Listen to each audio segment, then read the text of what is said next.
Please open your Bibles once again to 1 Corinthians chapter 10. We would remember that we are dealing with passages that I call passages that we thought we knew. These are passages that are so common, we even often quote, and yet we do not really understand or understand fully, or its meaning are taken for granted because we are so familiar. As the saying goes, familiarity breeds contempt. And one of these passages is our text. Let us again read because we were not able to finish yung discussion in this passage last Sunday. Let us begin reading from verse 1 of chapter 10 up to verse 13. For I do not want you to be unaware, brothers, that our fathers were all under the cloud, and all passed through the sea, and all were baptized into Moses in the cloud and in the sea, and all ate the same spiritual food, and all drank the same spiritual drink, for they drank from the spiritual rock that followed them, and the rock was Christ. Nevertheless, with most of them God was not pleased, for they were overthrown in the wilderness. Now these things took place as examples for us, that we might not desire evil as they did. Do not be idolaters, as some of them were. As it is written, the people sat down to eat and drink and rose up to play. We must not indulge in sexual immorality, as some of them did, and 23,000 fell in a single day. We must not put Christ to the test, as some of them did, and were destroyed by serpents, nor grumble, as some of them did, and were destroyed by the destroyer. Now these things happened to them as an example, but they were written down for our instruction, on whom the end of the ages has come. Therefore, if anyone thinks that he stands, take heed lest he fall. No temptation has overtaken you that is not common to man. God is faithful, and he will not let you be tempted beyond your ability, but with the temptation he will also provide the way of escape, that you may be able to endure. Let us again come to the Lord and ask that we be helped in our endeavor. Oh Father, we thank you for your word, for the clarity of your word and the power of your word that can change the lives of your people and can cause growth. And yet, Lord, we need to understand. We need to be able to grasp your message from your word. And that can only happen if you would, by your Holy Spirit, aid us by opening our mind and opening our hearts and implanting this word, that it might again grow in our hearts and affect our lives. And we again pray, Lord, for your servant, that you would use, that he might be a powerful instrument in your hands to deliver your message home to the heart of your people. Thank you, Father, in Christ's name. Amen. One thing wonderful about the Word of God, the Bible, is that it is a word that is balanced. The tendency of man is to go from one end of a spectrum or to the other. But the Word of God is balanced, dealing with both ends. The Bible declared that there is now no more condemnation to those who are in Christ Jesus, and that nothing can separate us from the love of God, and that we are more than conquerors. It declared that our inheritance is safe in heaven, being guarded by God Himself, and that God is preparing a place for us so that when He comes, He can take us to be with Him up to the end of ages. Those things sounded like our salvation is truly secured, and it is. But then we are also commanded to work out your own salvation with fear and trembling. We are warned that only those who will persevere up to the end shall be saved. So these are the two ends of the spectrum which the Bible both teach. And therefore, we must take to heart all these teachings.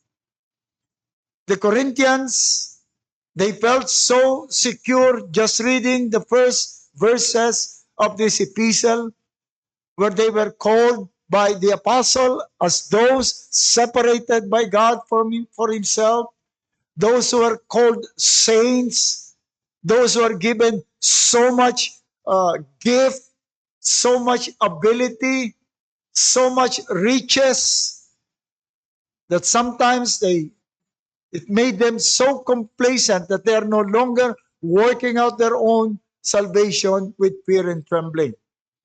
And therefore, in our text, they are warned that if you think you stand, all Christians must think that we stand, that we are secured. If you think you stand, take the other side. Take heed. Be watchful. Be careful, lest you fall. And the Apostle Paul used the experience of the Jewish during the time of the Old Testament, the Jews during the time of the Old Testament. They were given so much blessing of the Lord. God has demonstrated to them His power, that you are truly my people. I separated you from the Egyptians. In the pillar of cloud, you have the light side and they have the dark side. In the crossing of the Red Sea, you cross on dry ground, while the water covered them. So it's obvious that you are mine. You are my people. You are different from the rest. But they abused. They were so secured. They murmured. They complained. That led them to idolatry. And idolatry that led them to sexual sins and many other sins. And the Lord said, note what happened to them. The Lord was not pleased and they were destroyed. In our text, they were given a stern warning. You will fall if you will not take heed. And they were given this scenario. And what do you think would the feeling be of those who are truly sincere in their devotion to God, but weak in spirit? They would be discouraged. They would lose hope if those people who experienced the great blessing of God still fell into sin and was destroyed by the Lord. What more of us? Do we have security? And therefore, after they were warned that to take heed lest they fall, then comes the great encouragement in verse 13.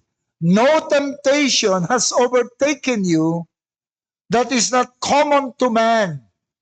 God is faithful, and He will not let you be tempted beyond your ability. But with the temptation, He will also provide the way of escape, and you may be able to endure. This statement somehow is the summing up everything that was said, the warning, the reminder of the blessing, and also the stern warning that they should take heed. And it has something to do with temptation. Humarap sa temptation ang mga Jews and they failed. Humaharap sa temptations itong mga Corinthians and they are in the brink of failing. We are all being tempted. Let us remember all these experiences. So firstly, let us look at the comfort. We will also face temptation. And many times, we are also plagued with too much comfort, too much assurance, undue assurance that we are already failing to take heed of our souls, of ourselves. Nakita natin, binanggit natin last time about many who are no longer having their personal devotions, who are not dealing with their sins, kahit malinaw na naipapayag from the pulpit and from the reading and from the rebuke of caring friends and brothers. Many times we are not even bothered if our performance in the church, if our participation in the church is not really within what God is expecting from us. There is so much temptation. So let us listen. Nakita natin itong mga, nandun din tayo sa danger na yun. Kaya we should also take heed, but not to the point of losing hope. So let us look at firstly, dito sa summary statement of Paul, let us look at the comfort that he continues to give with regards to temptation. He was saying, yes, you will face temptation, but this is what you should remember. First, he said that the temptation that comes to us are those which are common to man. No temptation has overtaken you that is not common to man. Hindi ba ito blessed? Hindi ba ito isang encouragement for those who are fearing? Will I be able to withstand temptation? Will I be able to remain in the faith if I would face severe temptation in the future? If right now I am falling, if right now many times I'm giving in to sin and temptation, will I be able to do this in the future? And this is the assurance, one of the assurance. All temptations are common to man, literally of humankind, the kind that is designed for human. When it says that it is common to man or humankind, it is not in contrast with the temptation coming from the devil. Kasi may mga translation na yung kanilang, nung sinabing, this temptation is humankind. They interpreted it as if, meaning, this is not really from a powerful being like the devil, the temptation that is coming to you. That's not what is the intention. So, most modern translations are actually an interpretation of this passage. That no temptation that you have ever experienced or being or experiencing right now or you would ever experience in the future are temptations that are for the superhuman or for the super holy, super endowed. No, they are common to man. They are temptations that man can handle. It simply said that temptation is one that is common to the experience of man. Ano bang temptation natin na unique? Lahat ng temptation na dumaan sa atin, dinaanan na yan ng ibang tao, and some of them won and some of them were defeated. So you cannot say that there is something special about those temptations. Now it is a rebuke about their past temptations that they cannot excuse themselves. This is a rebuke actually to them, although it's a comfort, but it's a rebuke telling them, you have no excuse why you fell in those temptations that you face. They cannot excuse themselves because humankind or a comfort that future temptation will also be of the same kind. Remember the context is the complacency they had because of the vast gifts and graces of God. And Paul used the examples of the Jewish history. Then there is this warning how their complacency led them to do evil,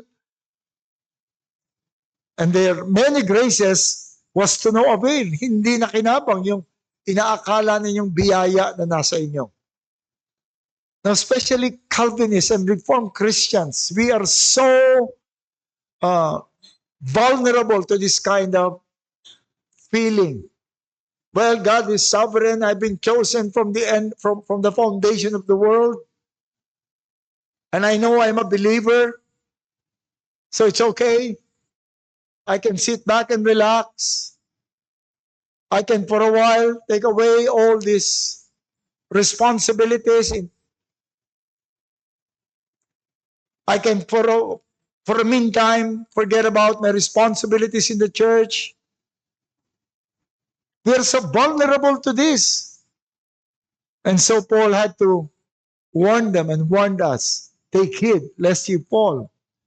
But Paul, in giving this warning, is also thinking of those who are sincere. Among them are those whose conscience are so sensitive. They were so sincere but weak. Remember,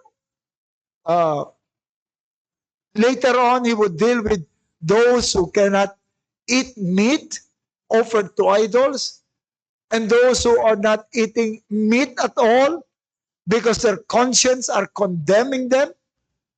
And then here comes those who are supposedly with a strong conscience. They know they can eat meat. They know they can eat even meat offered to idols. And they are tempted to do the same. And many times they fall into eating the same. Not because they were convinced, but because they saw some brothers were eating. And then here comes the rebuke. Why are you doing that? From another weak brother. And so many of them might be thinking, oh, if this happened to them, it could happen to us. And if Paul is warning, giving that warning, it means that it is really possible that we will fall. Will I survive that fall? Will I be able to be still standing when these things happen? Paul was thinking of this, and they could be discouraged, they could feel insecure and helpless. So this statement, as if telling them, as in the past and in the present, you would expect that in the future, no temptation will ever come to us that is beyond human in its nature. But it also serves as a warning and a strong rebuke that no excuse can be made. You cannot say you have no idea what kind of temptation came to me. If you were in my place, I'm not sure if you'll be able to resist the temptation. Do not compare yourself with the weak. Do not compare yourself to those who fell into sin. But make this as your standard. Make this as your hope that no temptation, no allurement to sin will ever come to us that is beyond human power. And why is it so? Because temptation is under God's control and management. God is faithful. He followed, and He will not let you be tempted beyond your ability.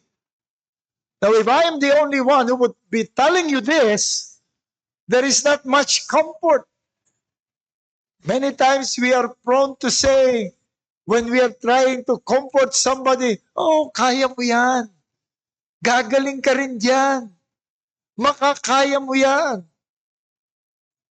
Who am I to be able to say that? But if I would say that God said, and here God is saying, which means God is not just hoping or wishing that temptations that will come to you are temptations within your control, but said it is a definite statement. God is faithful, meaning this is His character, this is His promise, this is in accordance with what God is. He will not let you be tempted beyond your ability. God is in control of temptation. He manages temptation. Now, it does not mean, however, that God is the author of temptation, that He would only give temptations that are within our control.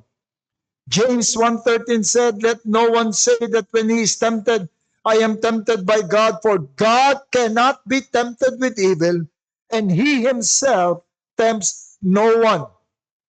God is not the author of temptation. However, God is the author of trial. God is the one giving trials. Trials are challenges and difficulties that test a believer's faith, that put to test a believer's character and perseverance. And trials will bring out spiritual growth and development and realization of our weaknesses. It also leads us to discover the grace of God. Those are trials, and they are good, and we are to rejoice in those trials that the Lord is giving us. Temptation, on the other hand, although they are also challenges and difficulties, but the purpose is not to strengthen us. Temptation refers to the difficulties and challenges that are enticing us to sin, that are enticing us to disobey God's command. There are also seemingly good things that are enticing us to turn our back upon God. Temptation is evil. Unfortunately, the Bible uses only one word for temptation and trial, peirasmos. Every time you see the word trial, it, it comes from the word peirasmos. When you see the word temptation, it comes from the word peirasmos. They are both enticement, they are both challenging, difficulties, alluring to the heart.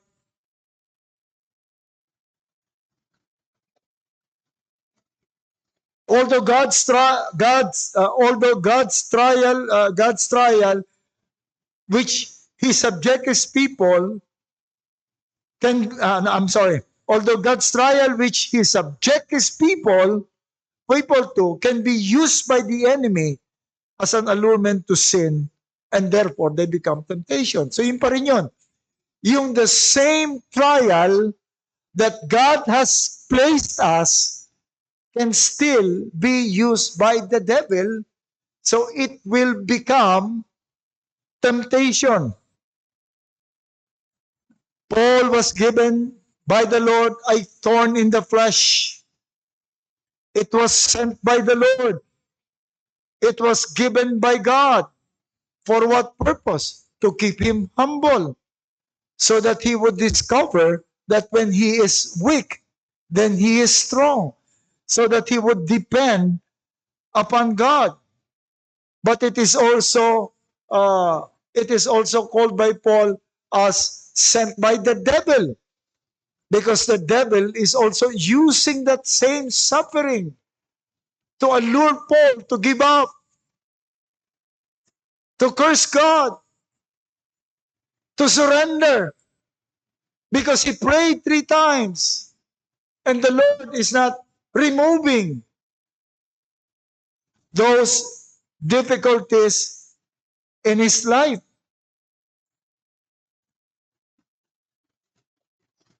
So while he is not the author of temptation, yet in his wise administration, he always attach a temptation. Now that's the another blessing of given to us in temptation. So ito yung nakikita natin, although magkaiba yung temptation sa yung trial, but they can be referring to one and the same event in our lives. What happened to Job was sent by God, but it is also the messenger of the devil. God wants to glorify himself in the life of Job, but the devil wants to bring down Job, and he even sent the friends of Job to help him. So ito yung nakikita natin. Yung kay Job, iyon ang nangyari.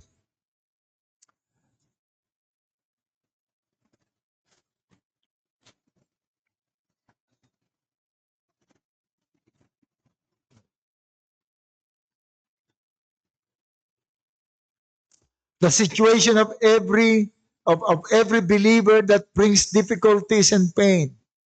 Iba-iba yung ating situation. We're praying for Beleng, we're praying for Jerry. Last time we prayed for nanay ni Babes, yung nanay ni Sister Josie na sabi, mahina na rin, kailangan niyang, kaya wala rito, kailangang samahan doon sa MCBC, at ang iba sa atin may trouble sa family, may lahat ng mga bagay nito. So meron tayong iba't ibang mga kalagayan. Meron tayong iba't ibang kalagayan. Imagine if this is not, imaginein po natin, ito yung ating kalagayan, iba't iba yung ating kalagayan. Pero ang lahat ng ito ay bigay ng ating Panginoon. Bigay ito ng ating Panginoon para tayo ay palakasin. Para tayo ay makilala natin ang ating Panginoon. But it can be used by the devil. It can be used by the devil para tayo ay sumuko. Every situation of every believer that brings difficulty and pain that was sent by God to us is also being used by the devil to entice us to sin, to abandon our duties, to feel bad about God, or to seek yung comfort ng ating mga kapatid. Wala man lang bumabati sa akin, wala man lang nangungumusta, wala man lang nag-encourage sa akin. It can be used by the devil, so we must watch out para sa lahat ng ito. God who is merciful and loving and desires nothing but the good of His people controls temptation. That He will not allow temptation that are beyond our capacity to come to us. God is controlling. Hindi lang, ano ibig sabihin ng humankind? Ibig sabihin, it is not beyond our capacity.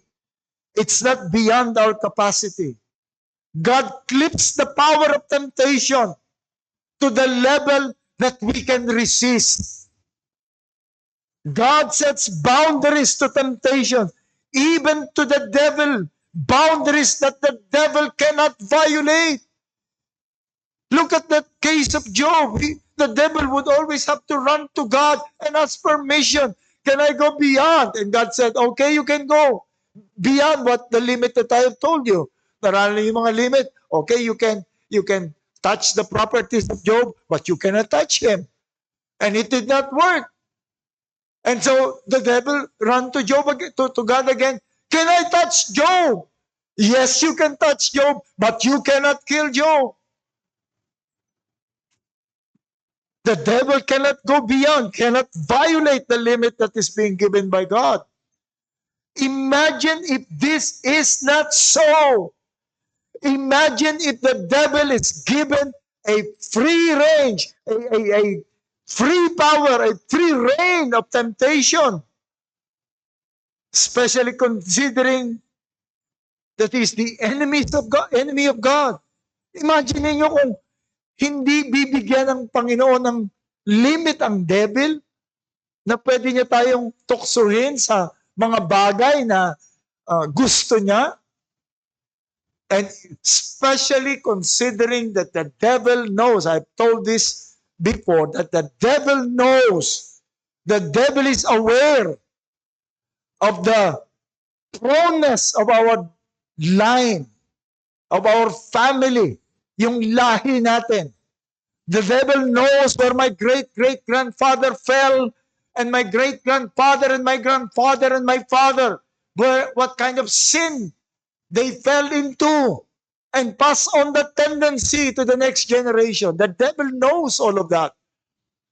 He knows he can use it to me. But my confidence is the Lord knows that I will not be exposed to those sins. Kasi sometimes we have a defeatist attitude towards temptation. Oh, this is just too strong for me. This is so me. This kind of temptation is so me. I cannot resist this. Remember this. Let us not waste this kind of blessing that the Lord is giving us, that He controls, that the world has no free reign of the temptation that may come to us. The devil cannot choose temptation all by himself. God sets the limit. We can confidently face the future. Moreover, as if that was not enough of a comfort, with every temptation that was limited by God is the way out that God Himself provides. Verse 13, with the temptation, He will also provide the way of escape that you may be able to endure and not give in. While the Lord is not the author of temptation, yet in His wise administration, He always attached to all temptation a way out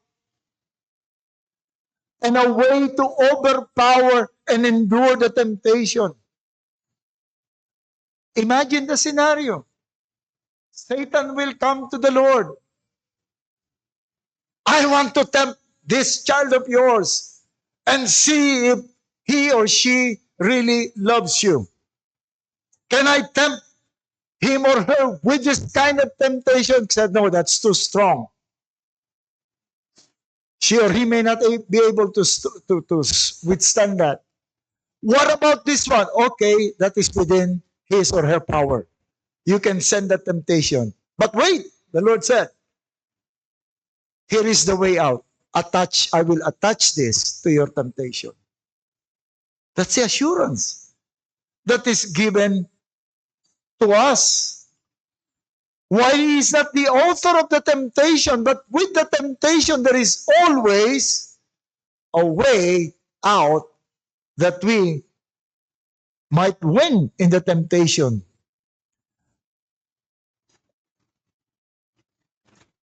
Notice it did not say the Lord will make you triumphant in temptation, but rather He will provide you with a way out. You still have the responsibility to take hold of that way out that the Lord has provided. By implication, it says we need to use the way out. Judas was tempted. Judas was tempted with something that is common to man. And with that temptation, he was provided with a way out, but he did not use that way out. He was reminded several times by the Lord. Several times he declared, Judas, I know that someone will betray me. I know that someone will turn me over. And Judas knew earlier that the Lord was talking to him. And he should have been strengthened by that. Oh, the Lord knows I cannot hide from the Lord. That's an instrument that he might use. But he did not use that instrument. He was overpowered by temptation. Peter was also given the temptation to deny. There was a threat of death. Are you not one of his men? Are you not from God? No, I do not know. He fell. He fell. But just one look of the Lord to his face, as if the Lord saying, look at me, Peter. Who am I? What have you learned about me? And one look at Peter, Peter wept so bitterly. And he was able to recover from that from that falling from temptation. So you see, this is how the Lord deals with us. He would allow temptation, but he would give a way out. The way out is not only so that we may not fall, but even if we fall, we may be able to stand. The Lord will not give us up. He will continue to offer his hand to pull us up. It is like saying when there is a fire, be assured that somewhere in the building there is a fire extinguisher. The fire extinguisher cannot prevent the start of a fire. But once there is already a fire, you can grab the fire extinguisher and put off the fire. Paul did not mention what this way out is. But we can deduce from the many records of temptation that the people of God faced, that there are truly, Paul cannot really give a list of how temptations can be won over. Remember David's temptation with Bathsheba? The temptation itself was dotted with the reminder of the Lord. When he asked, who is that woman? I like that woman. I lust for that woman. Who is that woman? The servant said, oh, he is the daughter of one of your most faithful advisor. And she is the wife of one of your most faithful soldier. He did not listen to that way out. He took Bathsheba, laid with her, and then nung mabuntis si Bathsheba, pinatawag niya si Uriah. Pagtawag ni Uriah para sumiping kay Bathsheba at maitago yung kanyang kasalanan. But Uriah refused. How can I ever do that? The people of Jehovah are sleeping in an open field, fighting the war of Jehovah. How can I be in the comfort of my home? That's a great and strong rebuke. What about you, king? He should have listened to that way out. The Lord was telling him, but he did not. He did not. And he fell into temptation.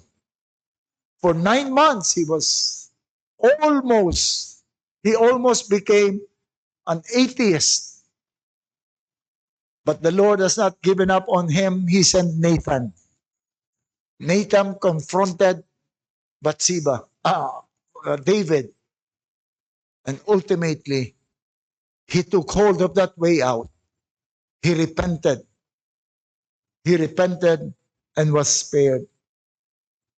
Peter was warned several times, but he fell. One time he was told, pray so that you will not fall. Pray that you may not enter into temptation. Peter, your spirit is willing, but the flesh is weak. I know you are determined, but there is some weakness in you. Peter ignored all this way out and he fell. But soon, he was also rescued. Judas never grabbed itong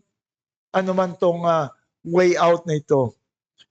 Now, these two statements that God controls temptation and He provides way out are the two sides of the same coin of encouragement, saying we can win over temptation. We can win. Do not be afraid of any temptation. Do not court temptation. Do not tempt the Lord by going in front of any temptation. That's already a defeat. But if we are threatened, will I be able to stand? Will I be able to face that? You will. You know, one temptation that I fear, even from the beginning of my ministry, is to put my family at great risk. I try to imagine yung mga persecution. My family would be placed in a danger if I will not renounce my faith. I tell you, I cannot. In my own strength, I cannot. I might, kung yung sarili ko lang.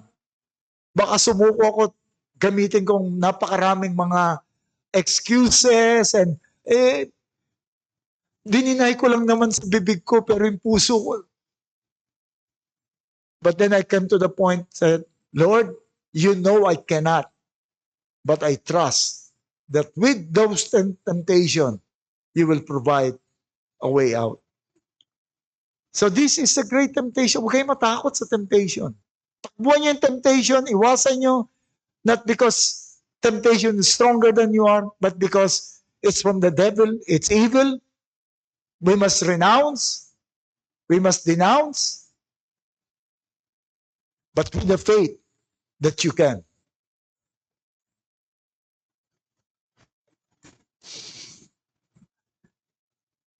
I don't think it would be wise, again, to continue with the second part of my message.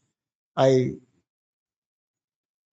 was planning to say that about the stark warning about temptation, but let us deal with this when we next come.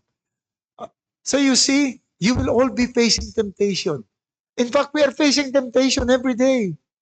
The moment we rise up from bed, there is already a temptation to quickly go to our task. Forget about prayer. Forget about devotion.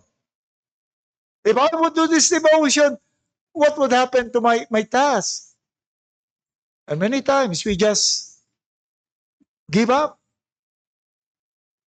Instead of seeking, Lord, free me from this temptation. I know there is a way out. I know that you will not allow this temptation to come to me to defeat me, but only that I may know my strength. Only that I may know that you would meet me on my way to duty. Even as you come to church, you meet a brother who would speak unkind word or an unwise word to you that would irritate you, that would provoke you. That's a temptation to be angry, to speak back. You can resist that. That is within your power. Do not waste the weapons that God has provided you. Fire those weapons against temptation and win over temptation. Today is the Lord's day. The Lord's day, the Lord said that we are not to trample upon His day, that we are not to say our own words, to go our own place, and to do our own things, but we would only delight in this day and delight in the Lord, in the strengthening of one another. But the world is too tempting. Yung mga naiwan nating mga trabaho is too alluring. Yung mga gusto nating ikwento is so tempting na. It's the temptation to disregard this day is so strong. But again, you can win over this temptation. If you are suffering from sickness or pain, there is the temptation to be disheartened, to be anxious.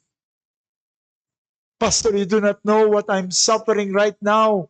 I cannot really help but be anxious and sometimes be allured to the solution of the world. No. That is within your power. And that temptation, there is a way out. Find that way out. Do not be like the unbelievers. The unbelievers, in fact, may not even need temptation. Those who are not in Christ, they are a bomb waiting to explode. You are not in Christ. You may not be in a gross immorality. You may have that really desire to be decent in life, but it will just be a matter of temptation. And you have nothing to cling on. You have no defense because you have no Savior. You have no Christ in you. And so we are asking you, we are pleading with you, surrender to Christ. Repent, believe the gospel, and be strong in the Lord. Let's all pray. O aming Panginoon, muli kaming lumalapit sa iyo ng may pagpapakumbaba at pagkilala na tunay, Panginoon. Many times we succumb to temptations, not because we cannot, but because we would not resist temptation. Sometimes, Lord, we do not resist temptations because we fear defeat. So we just rationalize. We just make excuses. But Lord, we thank you that you have reminded us that no temptation will ever come to us that is beyond our capacity, and that with the temptation, we have a way out. Bless your name, O God, for this. May we with this be able to walk and live a life that is holy and pleasing in your sight. Bless your word, O God. In Christ's name, amen.